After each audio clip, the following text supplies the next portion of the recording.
everybody, welcome to OIKONOMIKA, all about economics and finance. Thanks a lot to all new subscribers. And yes, what we got today? What you see on the screen, no, it's not the ONS data, but it's actually my macroeconomic models, which are called ARIMA and SARIMAX model. And it does not come to me as a surprise that unemployment in the UK it's 5.2%, because it was 5.2% already in 2025, but you didn't have the real number whatsoever. So what are we talking about? What we're talking about is that, as you can see here, my model was the data was something around the Q2 or Q3 2025, the last data point that I got. And 6 months ago, you can see and watch my videos, and I say, okay, listen guys, there is a risk that unemployment will go up way above 5%, 5.2, 5.5, and you can see my ARIMA model, it goes way up to 6%. So a crisis in the labor market. And the most beautiful thing is that you call yourself labor and you make people unemployed. So what the heck is that? I know it's really nonsensical, you know what I mean? Because those things which are regimen, like parties, boxes, they do not own the ideas. They're just, you know, stupid stuff. They do not own the ideas or your free ideas. They're just name and labels, stuff like that. That it's pie in the sky, you know. It's something that has never been there. They don't own the ideas, and they call themselves, oh, I'm for the workers, and then they make people unemployed. You know, it's the total opposite. So, fuck them. What it counts is the data. Is what I'm showing you is that there is I repeat again, I made two content. One, there is a risk of high unemployment. Two, there is another risk, which is, I made another video and I said, be aware of the automatic stabilizers. What it means, when the poor British people, the people who live in Britain, which are rich or poor or wherever, whenever, will stay together, when they will be unemployed, they will go on the dole. They will need the income, the lack of income, stabilized. What that means is that they go to the job center, they'll sign it up and say, okay, I need universal credit, right? So what that means is that if anybody like me, you don't go to work and you don't have an income, and then you have to earn your income somehow, and you don't have like a private business, what happens is that the government, what the government is going to do? That's the question of the day, every fucking minute. Well, what the government is going to do for this or that or the other? So what is happening is that you go to the job center and say, okay, blah, blah, I need the universal credit. That's what happens. That's what happens. And what that means is that people will have lower income, which is subsidized from the state, and that basically moves resources from investment, potential investment, or funding public services into the stabilization of the business cycle, or GDP, economic growth. What that means is that the government, the welfare state, it has to support people which are not employed, because there is no demand, there is no demand for wage unit. If you ever read a macroeconomic book, Rachel, you should know that. I told you 10,000 times. Don't try to manage aggregate demand. You're gonna make a fucking disaster. That's what is gonna happen. That's what it's happening. And so now you will have to pay up more dough, right, for people who are unemployed. And they're the Labour Party, they are for the workers, right? You are all better off work. That's why I saw it. I saw it like 12 months before. I can see the future. I said, this is going to be a Stalinist purge. Let me run away from this. Because I don't want to live under some sort of surveillance state. So I don't care, because I know what and the next lot is gonna be even worse. So if you can leave the country now, just do it. Follow my content and just do it. If you can leave the UK now, just do it, because the next lot is gonna be even worse, and I'm gonna have a lot of fun with them. Because then I'll have to fight back. Right? So that's the ARIMA, and again I will tell you, this is going to be very difficult, because the unemployment rate level, it can spike, it can get some sort of auto control and go as high as 6%. That will be a real crisis point for the labor market, for the demand of workers, and that has nothing to do whatsoever ever with artificial intelligence. So you see what is coming up, okay, in the global economy. These huge pilots of inefficient allocation in AI pie in the sky instruments with hundreds and hundreds of billions of dollars in that instrument, which are worthless. And then people become unemployed, not because of AI, because of bad debt. Companies are struggling. Costs of production, of generating any goods and services are high, so they cut workers until basically all the debt pile goes to the shredder and it's total rubbish and everything collapses. And so I don't need the ONS because I know where this thing is going, because that's the real risk, that you will have unemployment. Even the seasonally adjust ARIMA model, which it iterates the model with the seasonal component, so it's a bit complicated also for me. But anyway, you can see the line that goes up and up and up and up. So there is the risk. The model projected to me already in 2025, when I see the chart and I say, okay, let me double check what's coming up here, and I know that unemployment will be what is today. What is unemployment today? 5.2%. This 5.2% was 5.2% already in 2025. Yeah, already back in October 2025, 3 or 4 months ago, it was already 5.2%. It doesn't come out in the headline announcement because the press, it's the mass media, they are controlled by the state. So you have the state propaganda. No? Basically, whoever, whenever, wherever is the lot that it's in, that's the establishment. It's just a label. You know, you change, you swap the people in the revolving door, but that's the establishment. That's the thing. Let's come out this thing, that the other. But anyway, unemployment was 5.2% already in 2025, and I know exactly that it can be as high as 5.5%, even 6%. You say, okay, no problem. No, so the Bank of England is going to cut interest rate and everything is going to be fine. No, it's not. It's not possible. The Bank of England, they can cut interest rate, but they are not going to go. They can't go to 0. 1. Second, they are not going to do mass. They are not going to have QE, right? So that you still have the normal situation of a floating yield curve. So the cost of borrowing for the government will be reasonably 3, 4, 5%, whatever the market is pricing, because nowadays it's all bollocks.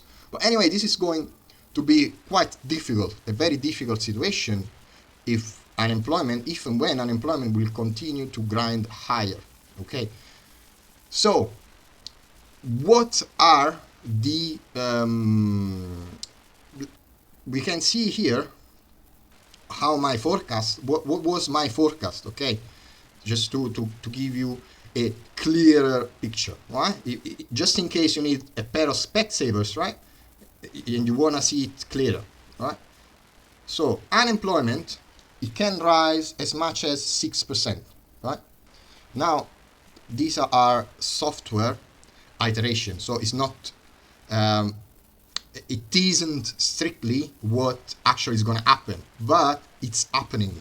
So I have to place some confidence or weight on the model that I have, okay?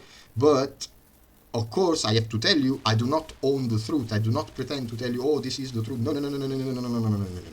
I give you my research, my results, okay? I show you the charts. You make your own idea. It's important to have a critical cognitive understanding or sense of what you are presented, even in a YouTube channel. So my model tells me, okay, unemployment will go up, okay, whether it's for the business cycle, whether it's for the seasonal trend. So once the curve starts to go up, it follows the trend and it will keep going higher. Yeah, that's the risk. What it tells me is that the employment levels will be more or less stable, okay? The rate of employment will be 73, 74, maximum 75%, or a bit less, okay? But what it's interesting here, if we inject into the ARIMA model the seasonal component, I can see that, for example, that bulk of people, of workers, which have one main job and also they work a second job, I can see that hours worked weekly, they could decrease a little bit. So if I bring this thing together, I can see clearly that there is a lack of demand for wage units. There is a lack of demand of workers. Okay, businesses, they do not ask for people to come in and do some job or work. I cannot say it any easier than that. There is no wage unit demand, and that's bad. Okay, because that means that there is no actual expectation of businesses for doing investments. They do not see that they can expand their production, so they do not see aggregate supply expanding. So they do not ask for workers to come in and do some work, because evidently the business cycle, it's not in a conjuncture where businesses, they see that they are going to do investments and that they need more people. Okay, and that's not related to AI. That's total bollocks, bullshit, right? It's bullshit. It's because the business cycle is in a late stage cycle. Businesses everywhere, they are saddled with debt and they are doing margin efficiency. Okay, they use the narrative of AI to bring in efficiency, cost saving into their firms. And so they start to look at the personnel, the headcounts, and say, okay, do I need this person? Do I need that person? Do I need that department? They start to cut. And that means another thing, that they cut this thing started way 2 years, 3 years ago. They cut employment, they reduce. They do margin efficiency savings in labor demand, okay? The overhead of labor input into the production function, they do that saving because they want to keep their marginal prices of their goods and services at a clearing level that it's functional to their cash flow, okay? Because costs are high. So businesses, they are operating in a high cost business environment, business cycle, and so to keep their prices above the break-even level, they need to do margin efficiency, cost saving. And the first thing that they do for quite some time is cutting the labor input part. So you can see that managing aggregate demand, what is the end result? That there is no demand for workers. There is no demand for additional labor unit, right? And the wage growth will slow. Why? Because the wage growth is equal to the marginal disutility of any additional wage unit. That's macroeconomic 101, right? So if you are sitting in the exchequer, you should know that, and I'm sure that they know that. But you cannot tell me, okay, we want to expand the total factor productivity and we will do some technology investment. No, you will spend billions in bad debt. Meanwhile, people get unemployed, and then you will have bad investments, and on top of that, you will be paying more welfare state because you need to stabilize the business cycle, and you cannot have economic growth collapsing because that will send haywire your debt to GDP ratio. So I saw that coming clearly, and my last warning, this is the last time that I repeat the same thing because I'm really bored. It's really boring, right? When you repeat over and over the same thing and people, they do not understand. Yeah?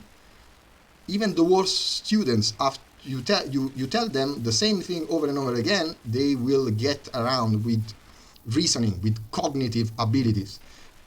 The projection of unemployment, it can be as high as 6%, right? That's the overall unemployment rate. This is not the youth unemployment, which is a huge problem, right? So whatever are going to be the data of the ONS for the labor market, because it's only a name, but they do not own the ideas, and they mess up with everything because they're called labor, but people, they are better off work, right?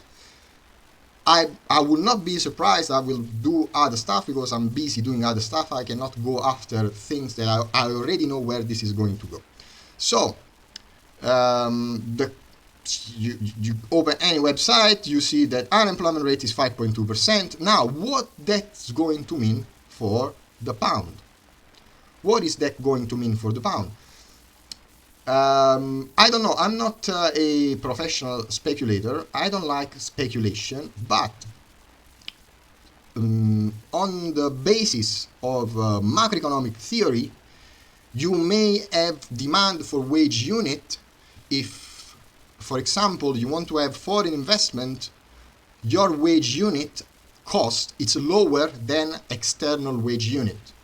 So what that means is that if you want investment from abroad, the cost of labor in the UK, it has to be lower than the cost of labor from abroad, right? So, I don't know, you want to have British workers paid less than Indian workers because you need foreign investment from India. I don't know how you can manage to do that, but a method or a reaction of investors would definitely be to discount the value of the currency, because there is something that is fishy into the economy, and because data, they are not so good.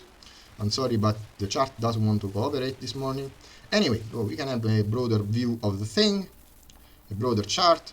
I don't suggest anyone to speculate on anything because it's really a waste of money, resources, time. You will lose sleep, and it's not worth the time of your life. So what I'm telling you is that on a macroeconomic perspective, because the data, the macroeconomic data, they are fishy, okay? There is the risk of higher unemployment and a slowing business cycle or a struggling business cycle, and then the government will have to come in and stabilize the output.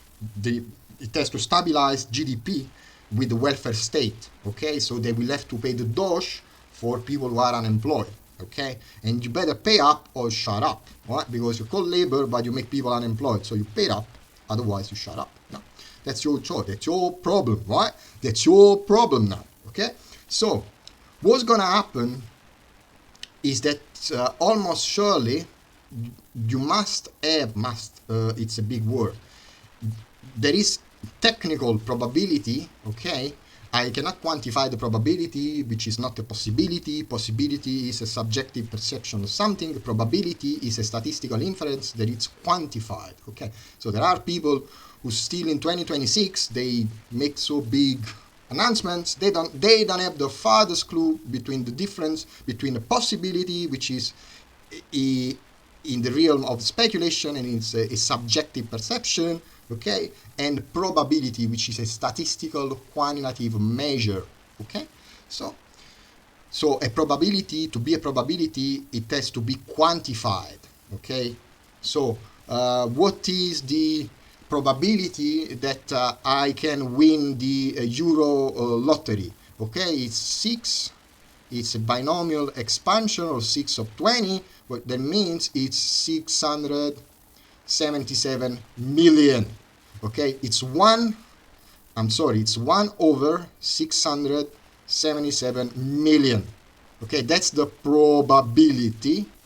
That's the probability that you win the lottery, that you get all 6 numbers on a 90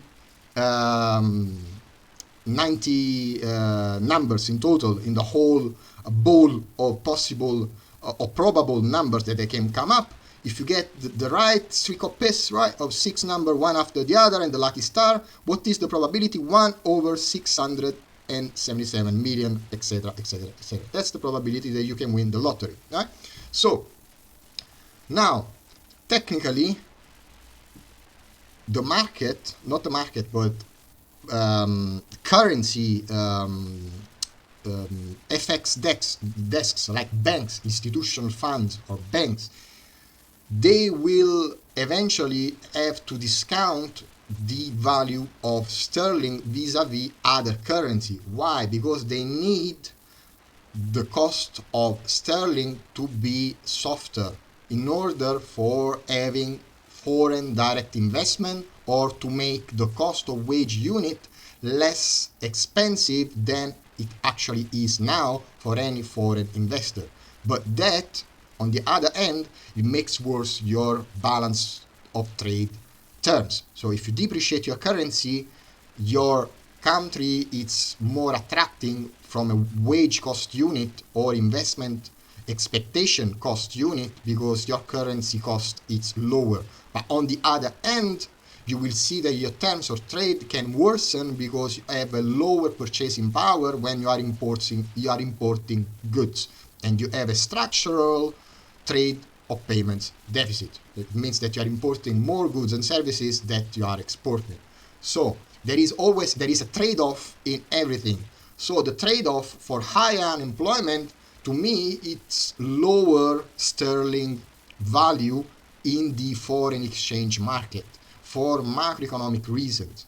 So where do we see, if we see the chart, okay, and we want to try to find some technical giggles and patterns and say what the streak of piece is going to go somewhere around, somewhere, somewhat, somehow, I don't know where it is, where it was, and it's never been there, and it's all pie in the sky.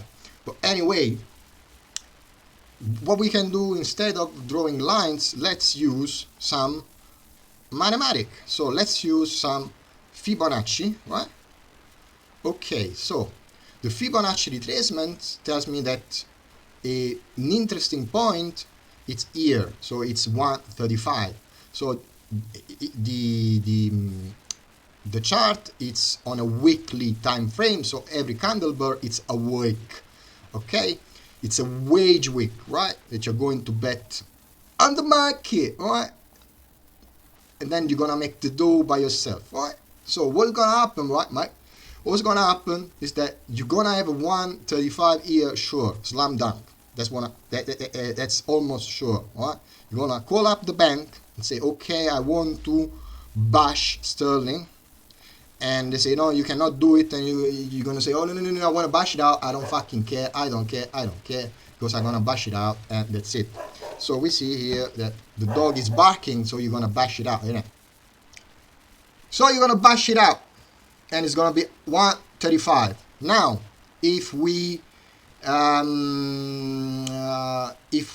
draw a line here, okay, you can see that it can be in a multi-week time frame, so week after week after week, day after day, minute after minute, hour after hours. It can depreciate by some 4%, okay? That's 3.92, let's call it 4%. And that means that the exchange rate will be 130.50, okay? So, in other words, in other terms, if we take the the bar patterns, okay, so as it's gone up, it can go down like this way. It follows the same trajectory, and that's more or less what it can be, the random walk, okay, the random walk of the price of pound dollar in the coming weeks, okay, that's a random walk. It's a stochastic factor, so there is a time component. So across time, in the coming week, the random walk, it could be this, okay? 135, it's a minimum, bare minimum, 135 depreciation of pound. That's probably the bare minimum, right? Something more substantial, like a Ulster breakfast or all-day breakfast, it's a 4% down, 4% depreciation, so we adjust the exchange rate because the macroeconomic data is fishy, right? And so you go to the fish and chips, right? You go to the chippy, you say, I want all day breakfast, mate. I want sausages, pudding, tomatoes, beans and toast, right? I want it proper because I bet that the pound is going to go down with the dollar. Yeah, so I want a proper breakfast, mate, right? So I think I can see probably that's a 4% depreciation. It can happen. Now, if we consider the Fibonacci retracement, it's here. So it will be a break of the 1.30 exchange rate, which is a 30% premium on the dollar. And we will go right here, right now, on diners, driving the dice, right? So that will be here, right? And you're going to bash it out again, minus 5.5. Now, what on earth, if it's not an asteroid in St. Bride's Church, what on earth is going to change this dynamic? We have to consider that because Rachel says, okay, you have to be better off work, right? Yeah, I have to manage aggregate demand of workers, so you're better off work. I say, okay, Rachel, no problem, I'm better off work. I got my own business, right? And then I mind my own business, right? If people are unemployed, that's your problem. That's your problem. So the Bank of England will be forced or incentivized to cut interest rate. Okay, and then I will say, okay, we have to make people unemployed because we have to control inflation, blah, blah, blah, blah. That's bollocks. That's bollocks. That's bollocks. That's total bollocks, right? So when the Bank of England will cut interest rate because the economy is soft, it's in the skitters, right? That will mean that investors, they will lose incentives.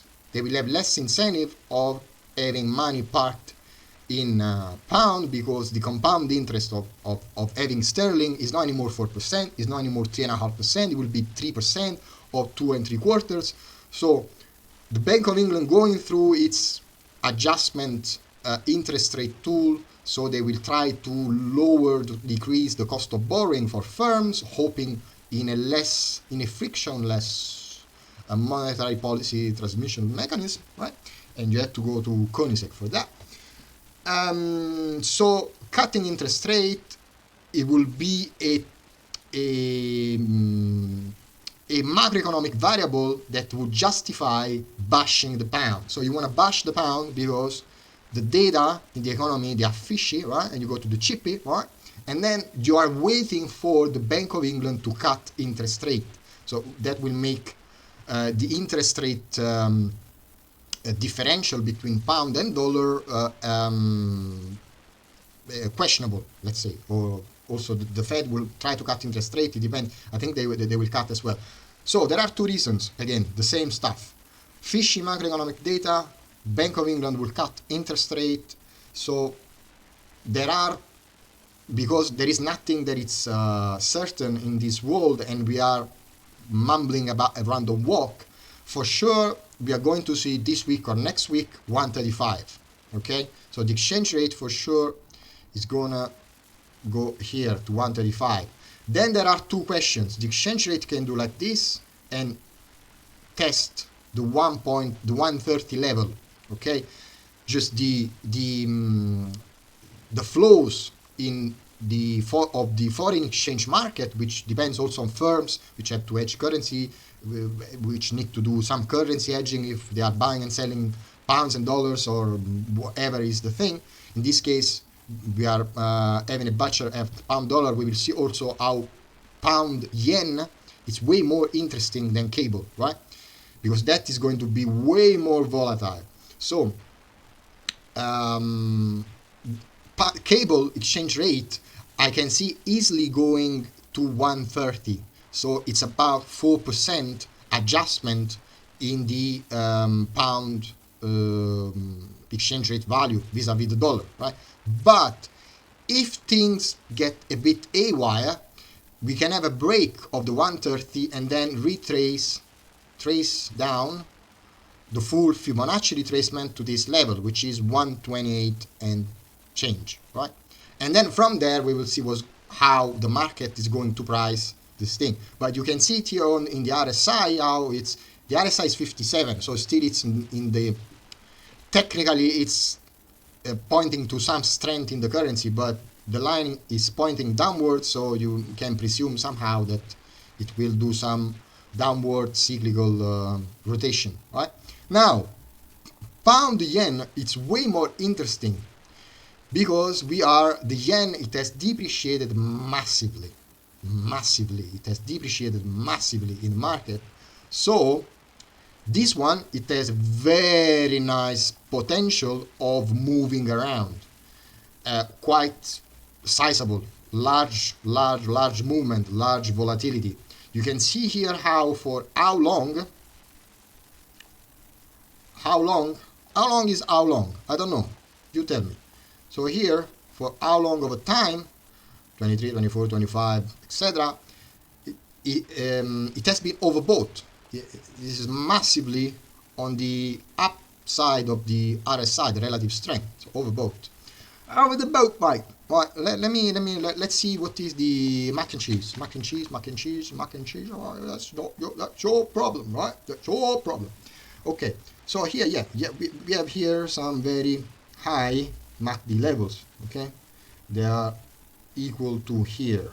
Okay, this peak here. Now I'm not a professional MACD reader, but you see we are peaking here. Okay, and here is the same, which is the peak up here, this high point, and then here. Okay, you can see here what is the sell-off. It's total disaster. So the technical parameters, they are aligning for a massive repricing of the pound vis-a-vis the yen.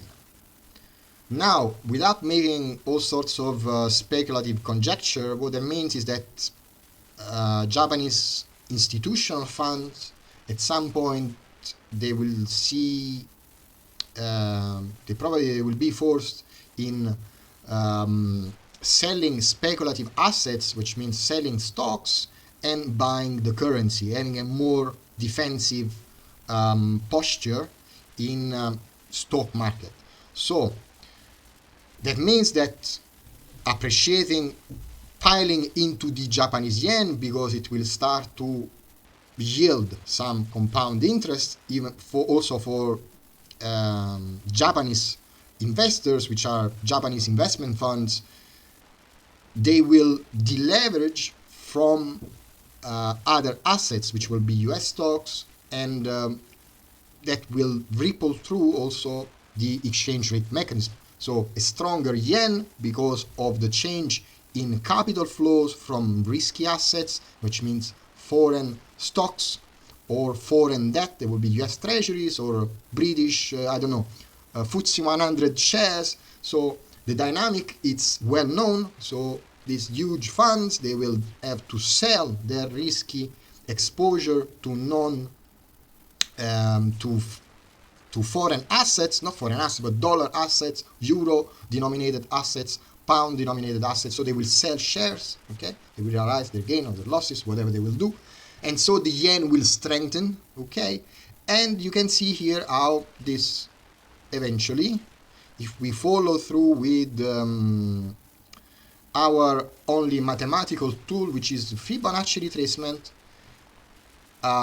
we have at least a 3.6% depreciation of the pound to be realized, which means that the exchange rate will be 200. Okay, now this here, it's, we can read it here, it's 260 or 250 thereabouts. Okay, but the thing is that any yen movement, any change in capital flows, where is the Japanese yen, which involves the yen carry trade and stuff like that, it can be really, really sizable. Okay, so if we take, for example, this, it just goes one way. It's like a Japanese super fast train, and it goes one way, and it wreaks havoc everywhere. So the potential is that this is going down massively, but that would mean that we are in a all-out financial crisis. Okay, so I'm not wishing for a financial crisis, but we are stretching to the extreme the disequilibria of the system, because the global financial system and the global economic system, they operate in a profound disequilibria, and we are stretching this disequilibria environment to the limit, and so something will tip off the balance, right? And then there is some cascading effect on stocks and so forth and so on. But anyway, pound yen, for sure I can see that this is going to reprice here, just the exchange rate to 200, which is very, very high, okay? And then, I don't know, I don't know the future, but you can see, for reference, is that you take this peak here, and it's similar to this peak here, and then the behavior thereafter, because if we take the peak here, okay, let's follow this one, and we take the peak here, it's here, okay? So you can see that it does a retracement, and then it goes up, exactly as here. You have the top of the mac and cheese, it goes down, it's a fake move, then it goes up, which is the last leg up, and then it shrinks down like a train wreaking havoc, like an avalanche, okay? And so it's here, okay? You see that the peak here, yeah, it's almost synchronized, okay? We have a downdraft here, then it goes up a little bit, and then it goes way down. That's the 07-09 financial crisis. So pound yen, it's something that even the central bank needs to monitor very carefully, because because this currency pair is really volatile. It's very volatile. So any move, it's large. So the standard deviation, the volatility is 2-3 standard deviation. You can see that the currency moves 1.5 to 3% in a day, which is a lot for a currency, right? So the potential, it's all in pound yen, whether it's dollar yen or whatsoever. And so I would, for sure, I will keep watching carefully what the Japanese yen market does, because that is important for all capital flows in the whole financial market. And so I don't need the ONS data, because I already know what unemployment is going to do if it loads it up, okay? So I do expect unemployment in the UK to be as high as 6%. That would not be a surprise to me. That would not come as a surprise to me, right? And not for a minute I would see 6% unemployment, okay? Because that means that the whole financial and economic system is going to the skitters, right?